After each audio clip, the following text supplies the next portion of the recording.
L'Atlantique Nord, près des côtes de Normandie, France, elle, recèle des secrets qui défient toute logique humaine.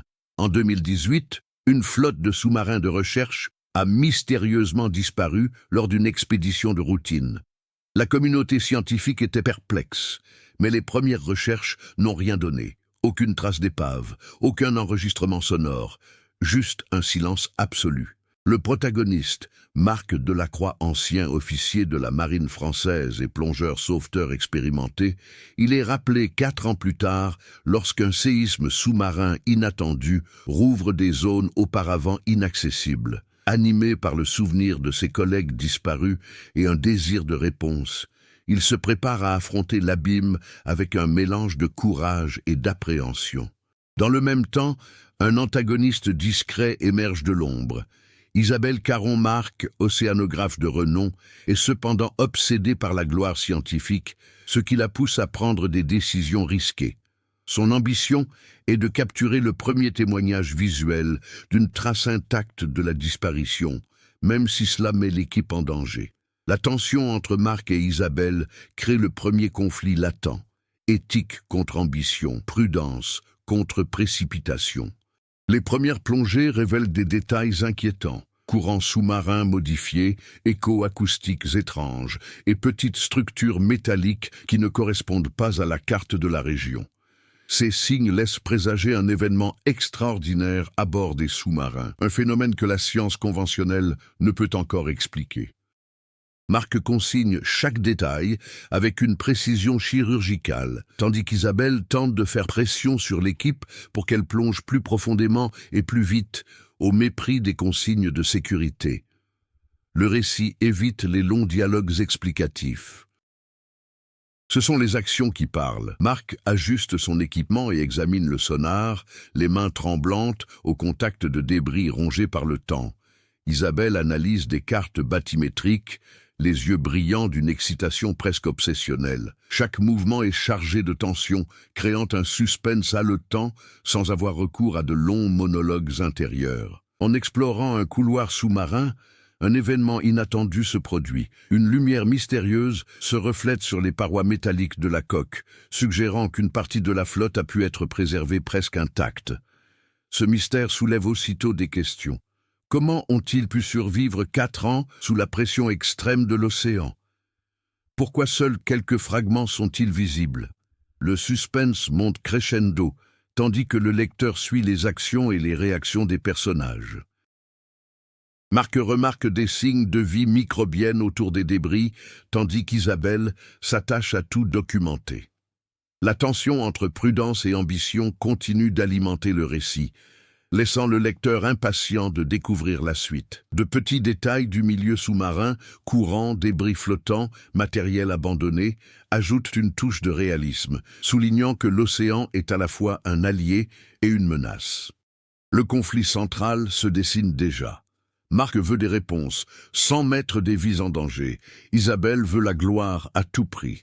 Chaque décision entraîne des conséquences immédiates, démontrant que les actes ont des répercussions concrètes, sans qu'il soit nécessaire de s'engager dans une longue introspection.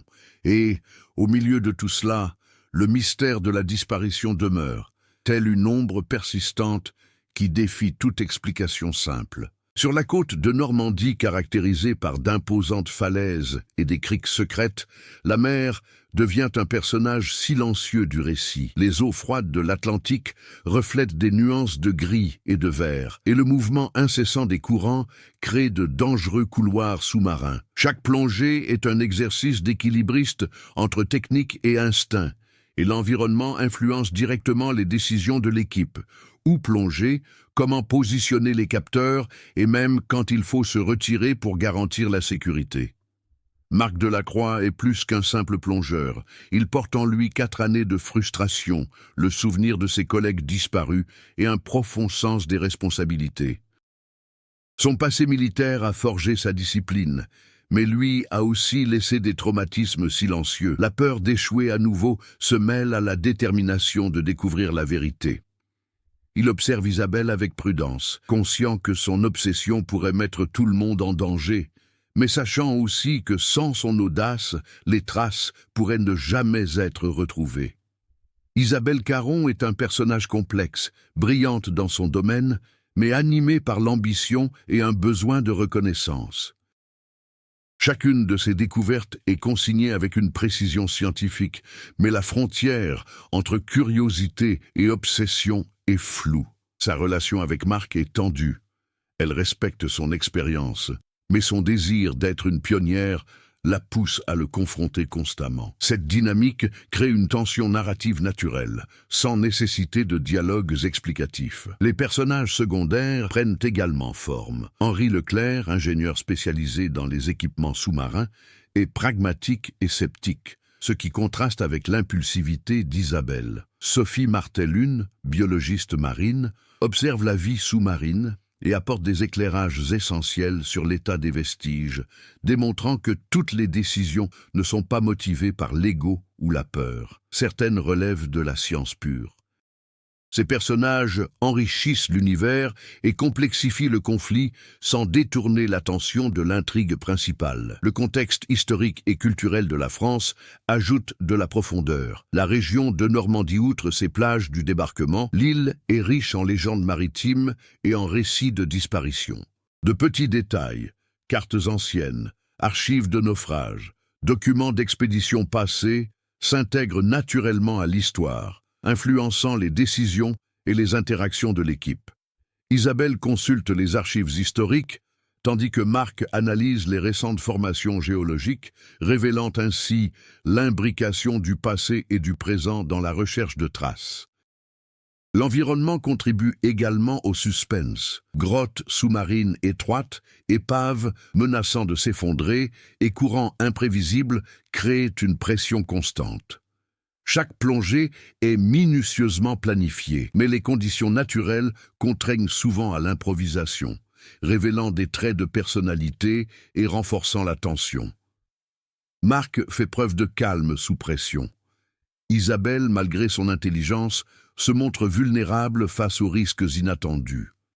Des intrigues secondaires commencent à se dessiner. Henri et Sophie nouent une camaraderie discrète, partageant des préoccupations éthiques quant à la rapidité de l'exploration. Cette relation parallèle, loin de détourner l'attention du récit, l'enrichit d'une dimension émotionnelle et de dilemmes moraux. De plus, de petits indices laissent penser que les disparitions ne sont peut-être pas accidentelles, évoquant des complots ou des phénomènes naturels extraordinaires que l'équipe ne comprend pas encore. L'introduction de technologies de pointe renforce le réalisme. Sondes autonomes, caméras haute pression, capteurs acoustiques et robots submersibles permettent d'explorer des zones inexplorées. Mais chaque avancée technologique engendre de nouveaux défis et risques. Isabelle y voit une opportunité de documentation exhaustive. Marc, un outil qu'il convient de respecter et de maîtriser.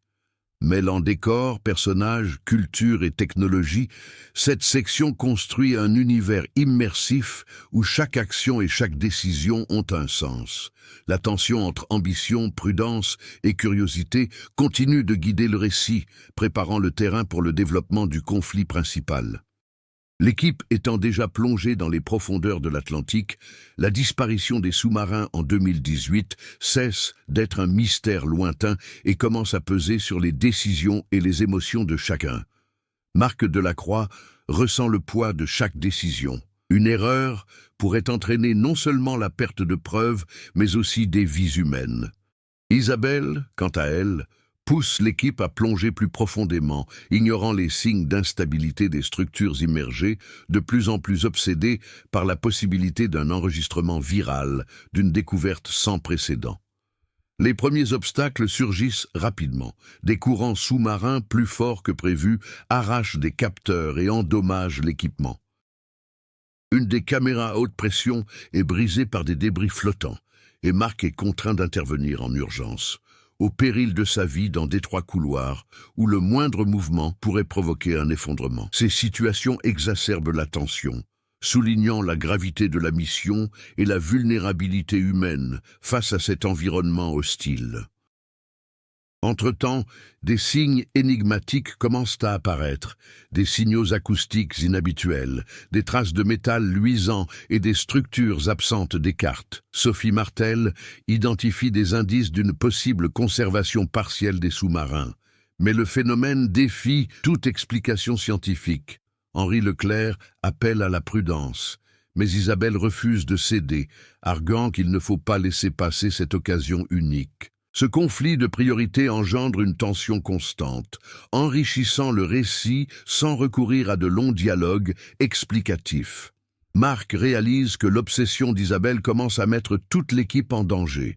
Une plongée programmée pour explorer une zone instable manque de tourner au drame lorsqu'un amas de débris se détache et bloque la sortie du tunnel sous-marin. Marc sauve Henri, tandis qu'Isabelle hésite, tiraillée entre son ambition et la réalité du danger imminent. L'équipe prend alors conscience, pour la première fois, que l'environnement n'est pas qu'un simple décor, mais un véritable antagoniste, amplifiant le conflit principal. De nouveaux obstacles surgissent avec l'introduction d'intrigues secondaires. Des indices suggèrent que d'autres sous-marins ou équipements pourraient être impliqués dans des expériences secrètes, laissant penser que la disparition de 2018 n'était peut-être pas accidentelle. Cette découverte ajoute une dimension mystérieuse et une menace invisible, révélant que des forces extérieures à l'équipage pourraient influencer les événements. Les relations entre les personnages se tendent. Sophie remet en question l'éthique d'Isabelle, Henri s'interroge sur les décisions de Marc et de petites alliances se nouent, complexifiant l'intrigue. Le récit oscille entre action intense et tension psychologique. Lors de plongées périlleuses, Marc affronte ses peurs passées, les souvenirs de ses collègues disparus, tout en luttant pour la sécurité de l'équipe. Isabelle, quant à elle, fait preuve d'une détermination quasi fanatique, ne laissant transparaître sa vulnérabilité que dans de brefs instants de calme, lorsqu'elle prend conscience que l'ambition peut avoir des conséquences irréversibles. La découverte d'autres vestiges de sous-marins intacts exacerbe le conflit. Marc souhaite tout documenter méticuleusement et garantir leur sécurité, tandis qu'Isabelle veut saisir chaque détail rapidement. Un accident quasi fatal dans un compartiment immergé oblige l'équipe à prendre conscience de la gravité de la situation et à reconsidérer ses priorités. Cet incident agit comme un catalyseur, accentuant le conflit entre éthique et ambition, prudence et prise de risque. Au fil du récit, le lecteur comprend que chaque obstacle remplit plusieurs fonctions. Révéler des traits de caractère, intensifier le suspense et préparer le terrain pour les rebondissements à venir. De petits détails, courants imprévisibles, épaves instables, signes d'intervention humaine ou naturelle, relient les intrigues secondaires, renforcent l'arc narratif principal et préservent le caractère imprévisible de l'histoire. Le conflit central s'intensifie à mesure que le point critique approche. La tension entre Marc et Isabelle, conjuguée aux menaces extérieures liées à l'environnement et au mystère persistant des sous-marins disparus, prépare le terrain pour une escalade dramatique. Chaque décision, chaque action, chaque échec ou succès de l'équipe contribue à la complexité de l'intrigue et à l'évolution des personnalités de chacun. Au fil des plongées, de nouveaux mystères et tensions émergent, s'entremêlant au conflit principal. On découvre que certains sous-marins disparus transportaient des équipements secrets de surveillance géologique, susceptibles d'expliquer les phénomènes étranges observés après le séisme. Cette révélation soulève des dilemmes éthiques. Divulguer ces informations pourrait engendrer une renommée scientifique, mais aussi des risques politiques et des répercussions internationales. Sophie Martel devient un personnage clé dans cette intrigue secondaire, remettant en question la décision d'Isabelle de procéder sans prudence. Ses analyses de la vie microbienne préservée dans l'épave suggèrent qu'une partie de celle-ci pourrait apporter des découvertes scientifiques inédites, accentuant la pression sur l'équipe. Henri, plus pragmatique, perçoit le risque d'ingérence extérieure. D'autres groupes de recherche, voire des intérêts gouvernementaux, pourraient tenter de s'approprier ou de manipuler les résultats. Entre-temps, la relation entre Marc et Isabelle se complexifie. La tension entre prudence et ambition se mêle à des moments de respect discret. Lorsque Marc sauve Isabelle d'un courant dangereux, elle reconnaît l'importance de son expérience, même si son obsession persiste. Ces interactions créent des nuances émotionnelles, permettant au récit d'explorer les relations humaines sans recourir à de longs dialogues ni à des explications forcées. L'environnement sous-marin complexifie le récit. Passages étroits, épaves instables et courants imprévisibles font de chaque plongée une épreuve de compétence et de confiance. La pression monte lorsque le groupe réalise que certaines zones cartographiées avant le séisme sont désormais inaccessibles, ce qui les oblige à prendre des décisions rapides. Chaque obstacle renforce l'interdépendance de l'équipe et met en lumière les qualités individuelles, courage, prudence, intelligence et ambition. Des intrigues secondaires, comme l'amitié naissante entre Sophie et Henri, offrent un contrepoint émotionnel à l'obsession d'Isabelle. Leur discussion discrète sur l'éthique et les risques scientifiques crée une tension narrative sans nuire à l'intrigue principale. Parallèlement, des signes énigmatiques, reflets métalliques, étranges échos acoustiques, épaves partiellement conservées, suggèrent que tous les sous-marins n'ont pas disparu de la même manière, révélant des schémas inhabituels qui renforcent le mystère. La pression du temps s'accentue lorsque de nouvelles prévisions sismiques indiquent qu'une autre secousse pourrait altérer irrémédiablement l'épave. Cette urgence accroît la tension narrative. Chaque plongée doit être plus rapide, plus précise, et la moindre erreur pourrait être fatale. Le lecteur ressent l'imminence du danger et comprend que le temps joue contre les personnages. De petits rebondissements surviennent. Une capsule d'enregistrement de données est découverte partiellement intacte, mais portant des traces de manipulation humaine après le naufrage. Ceci soulève une question intrigante. Quelqu'un surveillait-il ou intervenait-il sur l'épave pendant ces 4 années? Ce détail relie des intrigues secondaires au récit principal, préparant le terrain pour le dénouement. Chaque personnage est confronté à des choix difficiles qui révèlent sa personnalité. Marc doit choisir entre sauver du matériel ou ses collègues. Isabelle entre ambition et sécurité. Sophie et Henri doivent concilier prudence et découverte scientifique. Les conséquences de chaque choix sont immédiates et concrètes, ce qui permet au récit de se concentrer sur les actions et leurs effets plutôt que sur de longues réflexions. L'histoire explore également l'interconnexion entre passé et présent. D'anciens documents relatifs aux sous-marins disparus, des journaux de bord et des cartes antérieures au séisme fournissent des indices essentiels qu'il convient d'interpréter avec soin. Cette fusion d'éléments historiques et d'actions contemporaines confère au récit une densité qui captive le lecteur, tandis que le suspense s'intensifie progressivement. À la fin de cette section, l'équipe découvre un indice inattendu. La cabine de pilotage d'un des sous-marins, presque intacte, partiellement enfouie sous des sédiments marins. Cette découverte donne une nouvelle dimension au récit, reliant toutes les intrigues secondaires précédentes et annonçant un tournant imminent qui changera le cours de l'histoire. Le mystère ne porte plus seulement sur la disparition, mais aussi sur ce qui s'est réellement passé durant ces 4 années. Alors que l'équipe explore la cabine de pilotage partiellement préservée, une révélation inattendue fait voler en éclats la stabilité de la mission.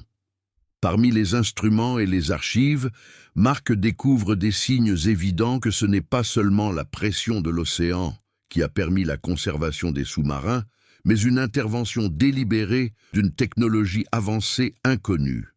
Des équipements de suivi modifiés, des systèmes de communication encore actifs et des archives cryptées indiquent que quelqu'un a manipulé les sous-marins pendant des années, les dissimulant au reste du monde. Cette découverte bouleverse instantanément la dynamique de l'équipe. Isabelle, d'abord fascinée par la notoriété scientifique qu'elle pourrait acquérir, craint désormais que des forces extérieures inconnues ne surveillent, voire ne sabotent ses actions. Marc comprend que le danger n'est pas seulement naturel, mais aussi humain, ou peut-être même quelque chose qui défie toute explication rationnelle. Ce tournant transforme la mission d'exploration scientifique en une opération de survie et d'enquête intense. Henri et Sophie commencent à analyser les signaux cryptés et découvrent des fragments de communication qui laissent penser que certains équipages des sous-marins disparus ont pu être manipulés ou envoyés dans des zones reculées de l'océan, où ils sont restés inconscients ou isolés pendant des années. La tension monte. Il ne s'agit plus seulement de trouver des indices, mais de découvrir la vérité sur les disparus et sur qui ou quoi tire les ficelles. Ce tournant soulève également de profonds dilemmes éthiques. Isabelle doit choisir entre divulguer immédiatement la découverte, au risque de s'exposer à des entités inconnues, ou protéger l'équipe et enquêter discrètement. Marc, comme toujours, privilégie la sécurité, tandis que Sophie et Henri sont tiraillés entre curiosité scientifique et prudence. Chaque action a désormais des conséquences immédiates et potentiellement catastrophiques. La pression environnementale demeure cruciale. Le récent séisme a fragilisé les structures. De légères secousses successives créent des fissures dans les fonds marins, accentuant le sentiment d'urgence et de danger imminent. Chaque plongée devient une course contre la montre, et la tension psychologique des personnages atteint son paroxysme. Le lecteur ressent la montée d'adrénaline, tandis que l'environnement et l'intrigue se confondent pour intensifier le suspense. Marc est confronté à un choix crucial: explorer une chambre scellée à l'intérieur de la cabine de contrôle ou se replier pour protéger l'équipe. S'il choisit d'y entrer, il découvre un compartiment secret contenant des journaux de bord intacts, des documents scientifiques et du matériel de communication, autant d'éléments qui laissent supposer que les sous-marins ont fait l'objet d'une expérience dont personne en dehors de l'équipe d'origine ne devait avoir connaissance. Alors qu'ils examinent le compartiment, un signal acoustique inhabituel résonne à travers l'océan, une séquence impossible à produire naturellement. Isabelle comprend immédiatement qu'ils ne sont pas seuls. Quelqu'un ou quelque chose surveille chacun de leurs mouvements. L'adrénaline et la peur se mêlent, créant une tension extrême. Le mystère de la disparition de 2018 cesse d'être une simple énigme historique. Il devient une menace bien réelle pour le présent. Les réactions émotionnelles des personnages sont désormais intenses et manifestes. Marc fait preuve de leadership, de courage et de prudence, trouvant le juste équilibre entre risque et sécurité. Isabelle révèle une vulnérabilité inattendue, reconnaissant que son obsession a pu obscurcir sa perception du danger. Henri et Sophie deviennent encore plus indispensables, apportant leur expertise et leur calme, tout en gérant une anxiété grandissante. Chaque personnage réagit de manière cohérente, avec son évolution antérieure, assurant ainsi la continuité du récit. Au moment décisif, l'équipe comprend que ces traces ne sont pas de simples vestiges du passé, mais font partie d'un complot plus vaste ou de phénomènes qui défient la science moderne. Le suspense atteint son paroxysme. Ce qui avait commencé comme une quête de réponses scientifiques se transforme en une course contre la montre pour survivre, percer le mystère et comprendre des forces qui dépassent l'entendement humain. Le lecteur reste en haleine, impatient de découvrir la suite, les conséquences immédiates de cette découverte et la manière dont chaque personnage réagira face à des défis qui dépassent les attentes initiales. Suite à cette révélation capitale, l'équipe doit immédiatement faire face aux conséquences de ces découvertes. Le milieu sous-marin, déjà périlleux, se révèle encore plus hostile. Courants imprévisibles et éboulements menacent de détruire les preuves et de séparer l'équipe. La moindre erreur pourrait être fatale. Marc prend les rênes et impose des règles de sécurité strictes, mais Isabelle, toujours partagée entre ambition et prudence, s'obstine à poursuivre les opérations pour obtenir des enregistrements visuels complets, créant ainsi une tension constante. Henri et Sophie s'efforcent frénétiquement de déchiffrer les signaux cryptés. Ils comprennent que certaines communications ont été manipulées pour faire croire à des incidents naturels, alors qu'en réalité, elles contenaient des coordonnées et des instructions indiquant que d'autres sous-marins avaient été intentionnellement déplacés ou préservés. Cette découverte est un choc et une source d'incrédulité. Les disparitions de 2018 n'étaient pas de simples accidents, mais faisaient partie d'un plan soigneusement orchestré. L'impact émotionnel est immédiat. Marc se sent responsable de la protection de l'équipe, tandis que le poids des échecs passés menace d'ébranler sa confiance. Isabelle traverse une crise intérieure. Son obsession pour la gloire scientifique se heurte à la prise de conscience que des vies humaines sont potentiellement en jeu. Sophie et Henri, qui occupaient jusqu'alors des rôles plus analytiques, deviennent essentiels à la prise de décision stratégique, renforçant ainsi l'interdépendance du groupe. Les conséquences pratiques sont également évidentes. Capteurs endommagés, câbles rompus et systèmes de communication intermittents entravent toute tentative de documentation complète des preuves. Chaque tentative d'enregistrement exige une coordination parfaite et la moindre erreur met en danger non seulement le matériel, mais aussi des vies humaines. La tension monte, témoignant des effets directs et immédiats de ces actions. L'équipe commence à déceler des constantes dans les événements. Les zones où des sous-marins ont été retrouvés intacts coïncident avec des failles géologiques et des courants sous-marins inhabituels. Marc et Sophie mettent en relation les données historiques et scientifiques et émettent l'hypothèse que leur conservation n'est pas entièrement naturelle. Isabelle, consciente des risques, décide de poursuivre les recherches, mais avec prudence, apprenant à concilier ambition et circonspection. Les conflits internes s'intensifient. Isabelle confronte Marc au sujet de ces restrictions, se demandant si cette prudence excessive n'entrave pas des découvertes cruciales. Marc, ferme dans son autorité, rétorque que la vie humaine prime toujours. Henri et Sophie, témoins de la tension, interviennent pour arbitrer les décisions et garantir la continuité du fonctionnement de l'équipe. Cette dynamique renforce le drame humain, illustrant comment les décisions individuelles influencent le collectif. Au-delà des menaces humaines et environnementales, des signes énigmatiques continuent d'apparaître. Des échos acoustiques impossibles, des reflets lumineux inexplicables sur l'épave. Chaque événement épaissit le mystère, suggérant qu'une force dépassant l'entendement humain influence le destin des sous-marins. Le récit maintient le suspense sans s'encombrer de longues digressions, privilégiant les actions et réactions visibles. La pression du temps s'accentue encore. De nouvelles prévisions sismiques annoncent des secousses ultérieures susceptibles d'ensevelir définitivement les restes. Marc organise des plongées stratégiques, divisant l'équipe en groupes afin d'optimiser la sécurité et l'efficacité. Isabelle, désormais plus consciente des risques, accepte en partie l'autorité de Marc, faisant preuve d'une évolution de caractère sans pour autant renoncer à son ambition. L'effet cumulatif de ces événements modifie profondément le parcours émotionnel de l'équipe. Traumatismes passés, tensions éthiques, défis environnementaux et mystères inexplicables convergent, contraignant chaque personnage à réagir avec détermination. Le récit illustre clairement les conséquences immédiates et émotionnelles de chaque action, maintenant l'intérêt du lecteur et l'incitant à anticiper la suite. À la fin de cette section, les traces des sous-marins disparus sont partiellement documentées, mais des mystères cruciaux demeurent.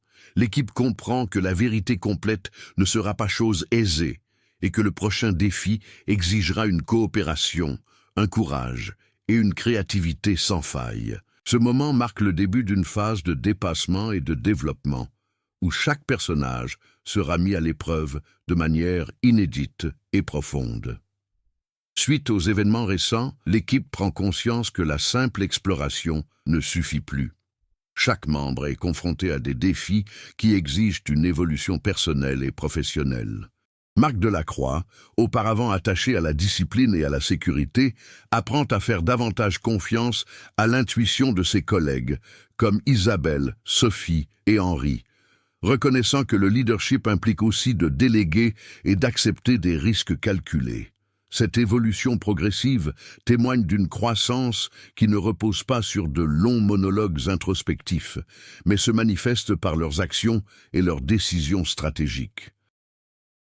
Isabelle Caron est confrontée à son plus grand défi, concilier ambition scientifique et responsabilité envers le groupe.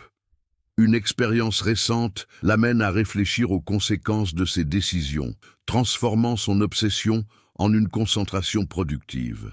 En collaborant avec Marc et les autres, elle fait preuve d'adaptabilité et d'empathie, passant d'un caractère individualiste à une capacité de réflexion collective. Cette transformation se manifeste par des actions concrètes. Par exemple, reporter des enregistrements risqués pour garantir la sécurité de l'équipe, sans pour autant manquer l'occasion de documenter les découvertes importantes. Henri et Sophie, dont les rôles étaient initialement techniques et secondaires, deviennent des acteurs clés de la résolution des problèmes. Henri, auparavant pragmatique et distant, commence à prendre les rênes lors des plongées critiques, prenant des décisions rapides qui sauvent du matériel et des vies. Sophie, quant à elle, utilise ses connaissances scientifiques pour décrypter les schémas de conservation et les signaux énigmatiques, contribuant ainsi directement à percer le mystère des sous-marins. De nouveaux défis surgissent, des passages submergés obstrués par des sédiments, des épaves instables et des signes inhabituels indiquant une intervention extérieure ou des phénomènes naturels encore inconnus. Chaque obstacle exige de l'équipe qu'elle conjugue expérience, courage et créativité. La tension est maintenue par une action continue, témoignant de la résilience de l'équipe sans pour autant ressasser les conflits passés ni les dialogues déjà explorés. La pression émotionnelle et environnementale contraint les personnages à affronter leurs peurs les plus profondes. Marc se confronte aux souvenirs de ses collègues disparus, transformant son traumatisme en détermination. Isabelle gère l'angoisse liée à l'incertitude, apprenant à concilier instinct et prudence. Henri et Sophie font face à la peur de l'échec, transformant leur prudence en action décisive. L'évolution de chaque personnage est visible et s'intègre naturellement au récit.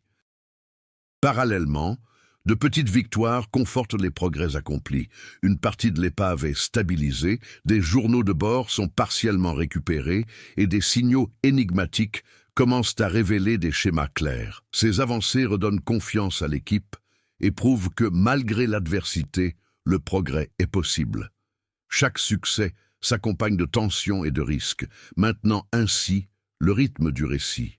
L'interaction entre les personnages s'intensifie. Marc reconnaît l'importance d'Isabelle comme partenaire de décision. Sophie et Henri renforcent leur confiance mutuelle. L'équipe dans son ensemble apprend à coordonner ses actions, à communiquer rapidement et à réagir aux imprévus.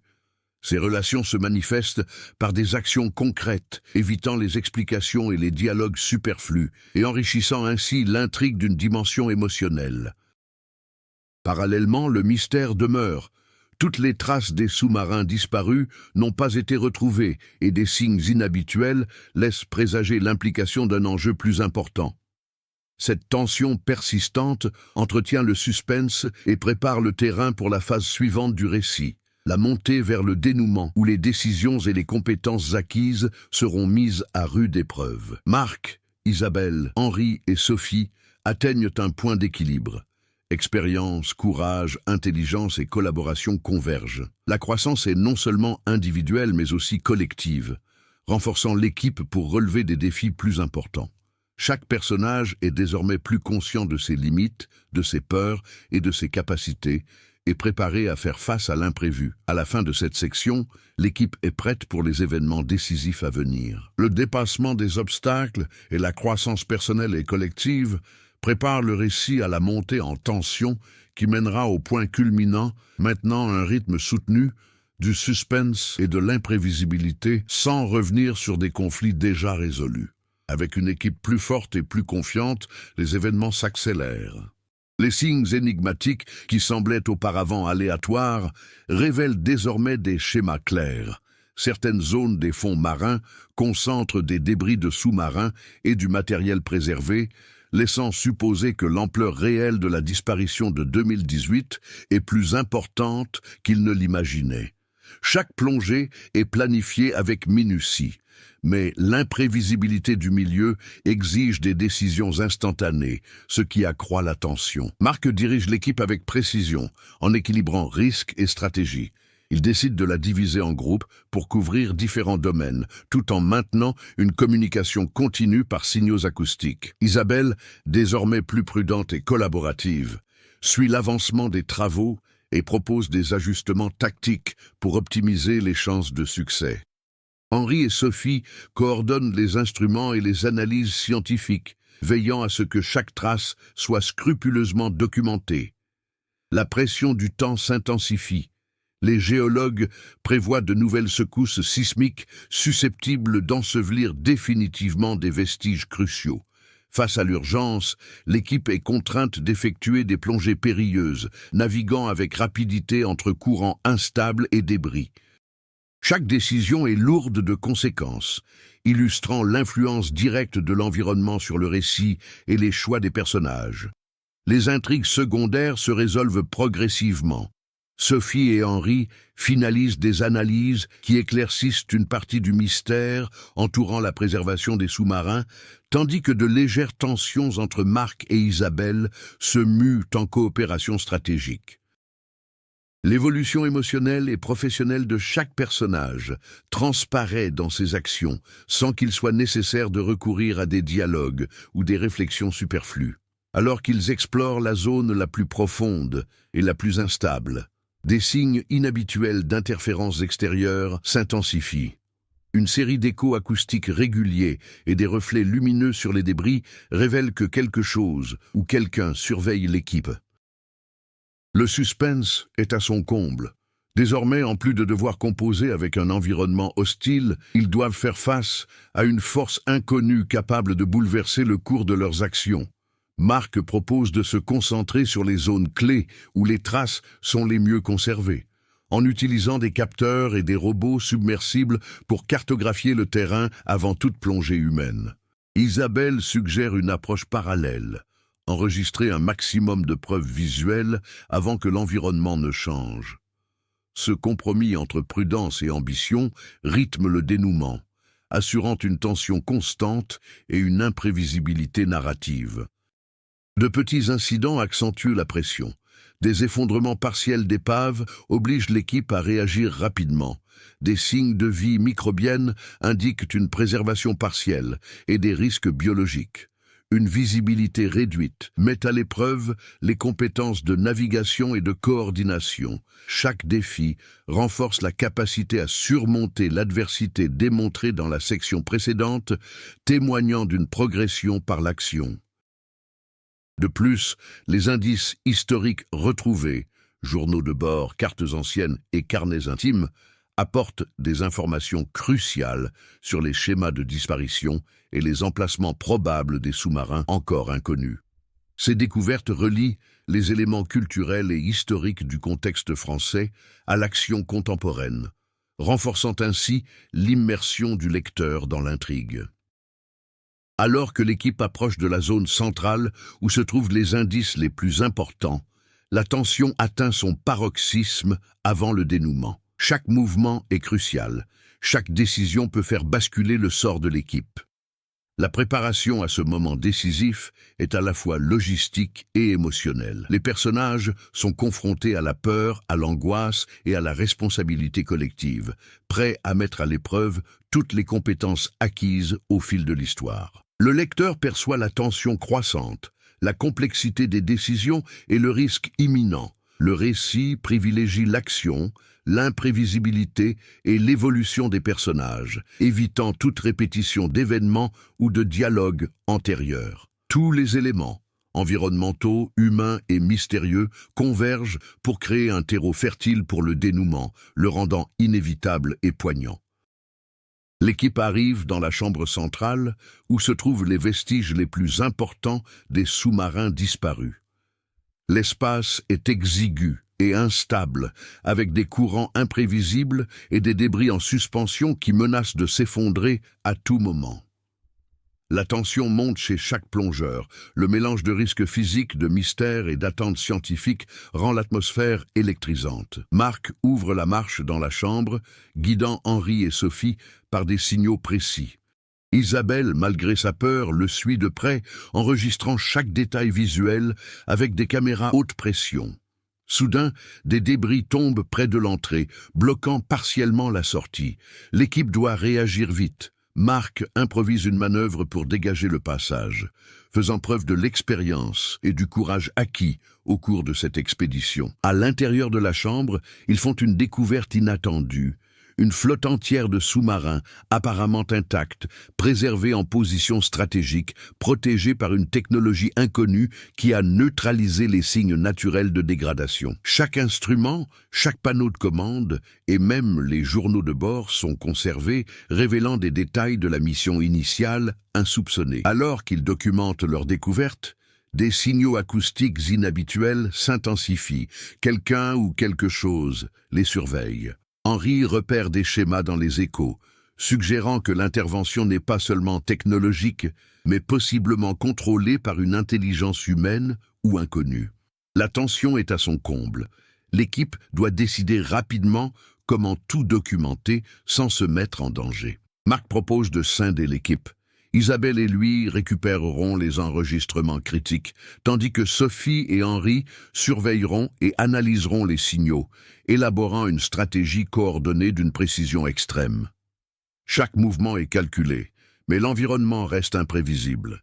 Les courants modifient la trajectoire du matériel, des débris tombent inopinément et la visibilité est minimale.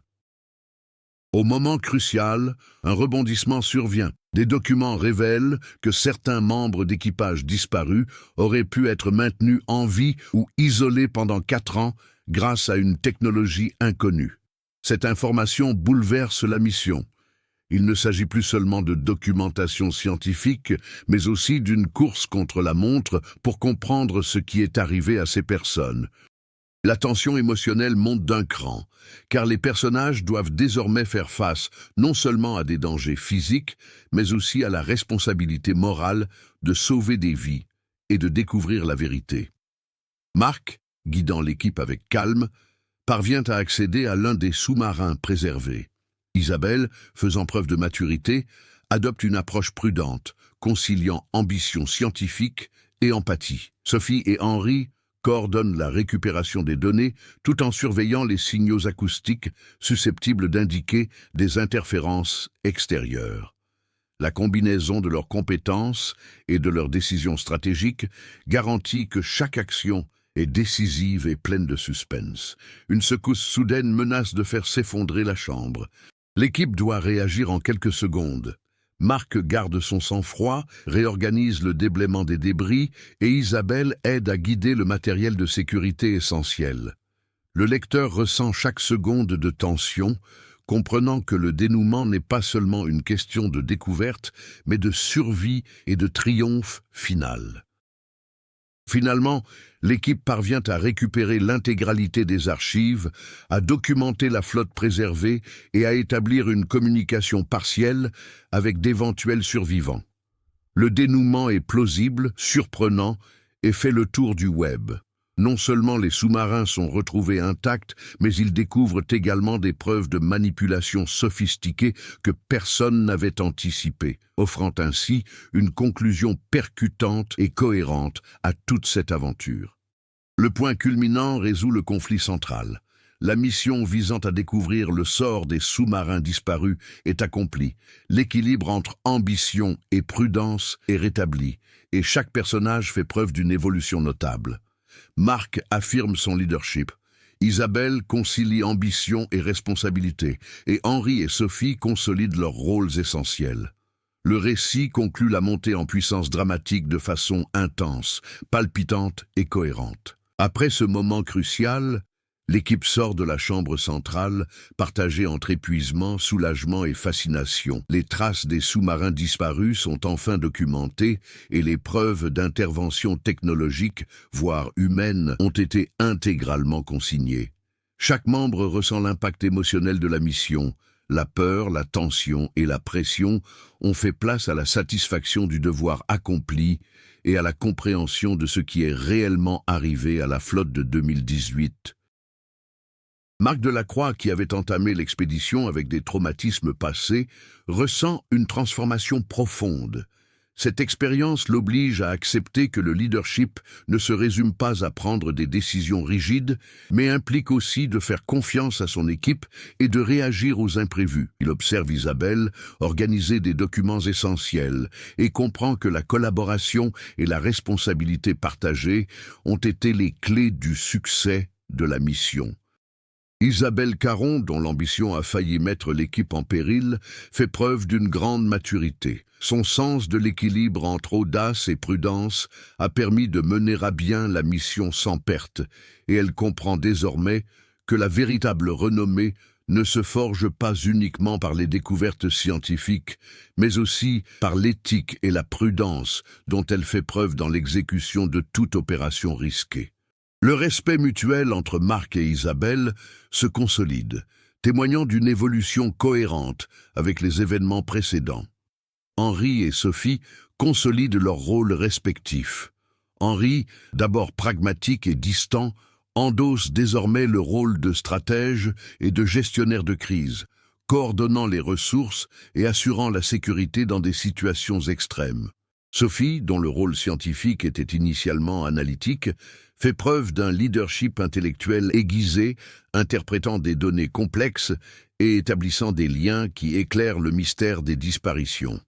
L'équipe fonctionne désormais comme une unité soudée, témoignant d'une progression collective.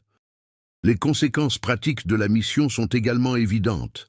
Les enregistrements récupérés suffisent à révéler qu'une partie de l'équipage disparu a été préservée, intentionnellement isolée ou surveillée. Cette découverte va faire grand bruit dans les milieux scientifiques et médiatiques, suscitant des débats sur l'éthique, la responsabilité et les avancées technologiques inconnues. Le mystère de 2018, qui semblait insoluble, est enfin élucidé, mais avec des nuances qui entretiennent le suspense et la fascination. Le milieu sous-marin, qui tout au long du récit a joué le rôle d'un antagoniste indirect, révèle également son importance dans le dénouement.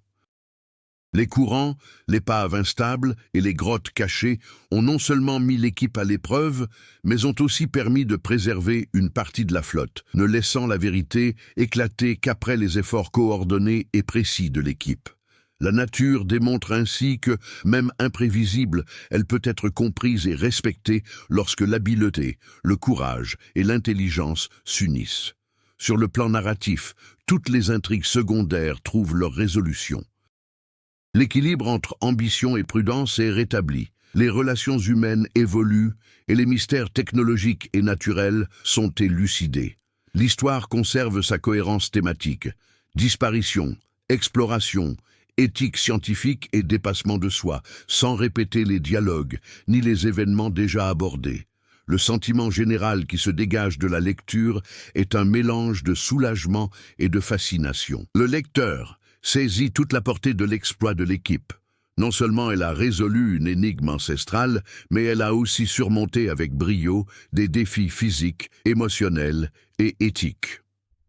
La conclusion souligne que les actions et les décisions ont des conséquences, et que le courage et la collaboration peuvent transformer des situations désespérées en résultats surprenants et marquants. Alors que la mission touche à sa fin, Marc contemple l'horizon submergé et ressent la paix de celui qui a affronté ses peurs et sauvé des vies. Isabelle consigne les derniers détails, consciente que son parcours personnel et scientifique a considérablement évolué. Sophie et Henri échangent un regard complice, reconnaissant qu'ensemble, ils ont fait face à quelque chose qui les dépassait. L'histoire s'achève sur le sentiment que le monde comprend désormais une part de l'inexplicable, mais que des mystères subsistent, suscitant respect et curiosité. 4 ans après la catastrophe de 2018, les épaves des sous-marins témoignent silencieusement du courage humain. Marc et Isabelle poursuivent leurs recherches, désormais reconnues internationalement, tandis qu'Henri et Sophie publient des analyses scientifiques détaillées qui révolutionnent notre compréhension de la préservation sous-marine. Malgré ces découvertes, des questions demeurent. Qui a manipulé les sous-marins et pourquoi? Ce mystère, bien que partiellement résolu, suscite fascination et malaise, nous rappelant que l'exploration de l'inconnu comporte toujours des risques et des découvertes inattendues. L'océan recèle encore des secrets qui attendent les futurs explorateurs. Si le courage et la détermination de cette équipe face aux mystères sous-marins vous ont impressionné, partagez cette histoire et incitez d'autres personnes à explorer l'inconnu avec éthique, respect et passion pour la découverte. Exprimez vos théories sur le sort des sous-marins de 2018 et discutez des dilemmes éthiques auxquels les protagonistes ont été confrontés. Abonnez-vous à la chaîne pour suivre d'autres enquêtes passionnantes, des récits de disparitions mystérieuses et des histoires mêlant science, suspense et aventure. Votre participation nourrit la curiosité et contribue à percer les secrets qui sommeillent encore au fond des océans.